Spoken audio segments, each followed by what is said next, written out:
Ah, good morning, Michael. Good morning, sir. Good morning, Mrs. Smear. Yes, well, we'll dispense with the good mornings if you don't mind. I haven't got time for good mornings. As you wish. Now, you wanted to discuss something with me. I think you know why I'm here. I don't think I do. Tell him. Tell me what?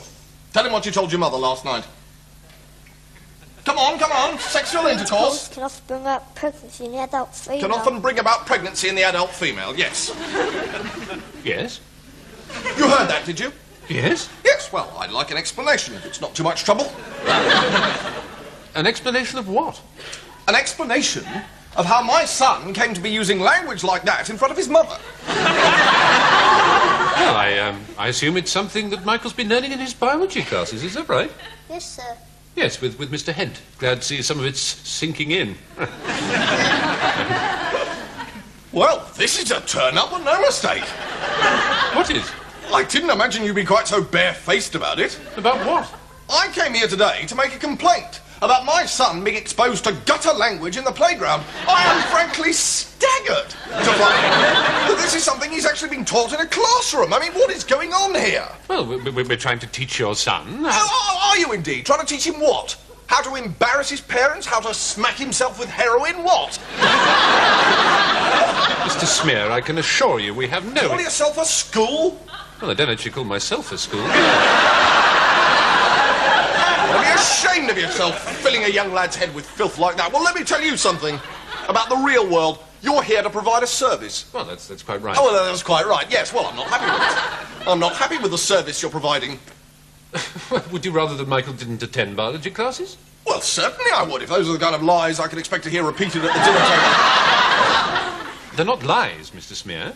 Oh, aren't they? Are they? What? Sexual intercourse can bring about pregnancy in the adult female? Well, that's quite true. True, my arse. It's nothing more than a disgusting rumour put about by trendy young people in the 60s.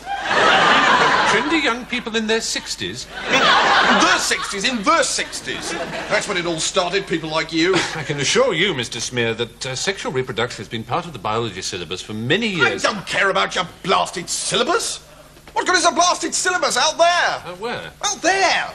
The Arkwright Road? Arkwright Jungle, I call it. Well, what would you rather we taught your son? I would rather you taught him values, Mr. Casalingua. Values. Respect, decency, standards. That's what you're here for. You're not here to poison my son with a lot of randy sex talk. Michael definitely is your son, is he? Well, certainly is my son. Well, then it's safe to assume that at some stage you and Mrs. Smear must have had sexual intercourse. Right, that's it. I've had enough of this. I'm going to knock some sense into you myself. Well, you're going to fight me now, eh? Yes, I bloody well am. I'm not going to stand for this. Well, do you mind if I do? Talking like that in front of the boy, you're a bloody disgrace. Mr. Smear, how can Michael be your son if you and Mrs. Smear have not had sexual intercourse? Michael is my son. Yes? In the normal way.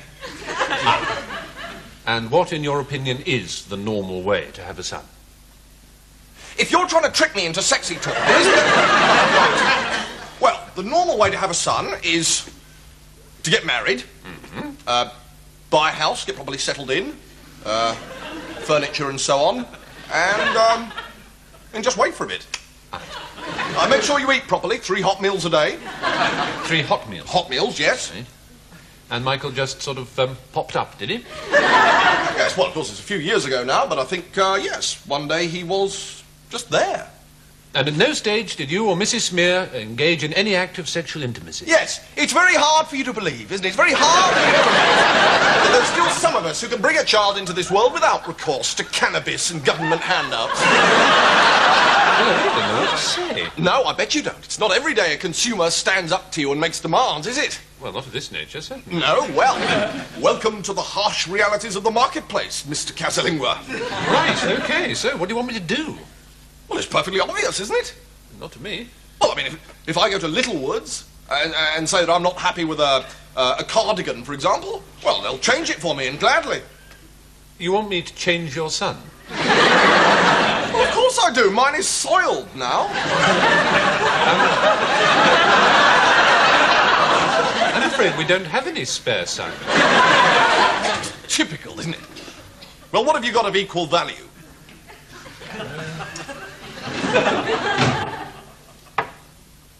Oh, we have got some locusts in the biology lab. Locusts? Do I have your assurance that these locusts will not embarrass Mrs. Smear at table with foul language? I think I can go that far. How many of them are there? Well, there are 2 at the moment. What do you mean at the moment? Well, they're married, you see, and they've bought their own cage and some furniture and have settled down and are having 3 meals a day. Hot meals?